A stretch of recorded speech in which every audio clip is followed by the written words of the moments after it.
আমরা দেখা গেছে অনেক টাইমে বাজার থেকে যদি কোনো জিনিস আনি, ফল ফ্রুট আনি, তখন আমরা কি করি? বাপ মা আসলে আমরা এটা লুকাই রাখি, বাপ মাকে দিই না। ছেলে সন্তানদের খাওয়াই, রাত্রে স্বামী স্ত্রী খাই না। এ ভুল কখনো করবেন না ভাই,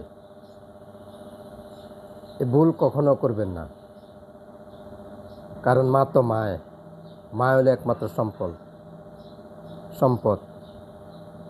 মা ছাড়া দুনিয়াতে আপনজন কেউ থাকে না, কেউ হয় না। বাপ মা দুনিয়ার থেকে চলে গেলে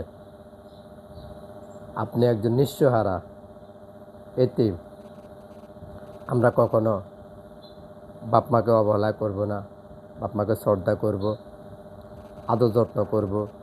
মাকে জিজ্ঞাসা করবেন, বাজারে যান, যেখানে যান, যে মা তুমি কী খাইবা, কী আনবো? তখন মা বলবে, বাবা আমার কোনো কিচ্ছু লাগবে না। তখন মা দোয়া করবে, আল্লাহ তোমাকে বাঁচায় রাখ।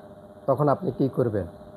যে কোনো একটা জিনিস, জুস হোক, ফল হোক, আঙ্কুর হোক, আপনি নিয়ে আসবেন, নিয়ে আসি মাকে দিবেন। মাকে দেওয়ার পরে তখন মাকে বলবেন যে মা তুমি খাও, তুমি খাইলে আমরা খেয়েছি, তোমরা তো হইলে আমাদের বাপ মা। দেখবেন বাপ মা যে খুশি হবে, এই খুশি আপনার লাখ টাকা দিয়ে আপনি কিনতে পারবেন না। আমার কথাগুলি যদি ভালো লাগে, কথাগুলি অবশ্যই শেয়ার করবেন।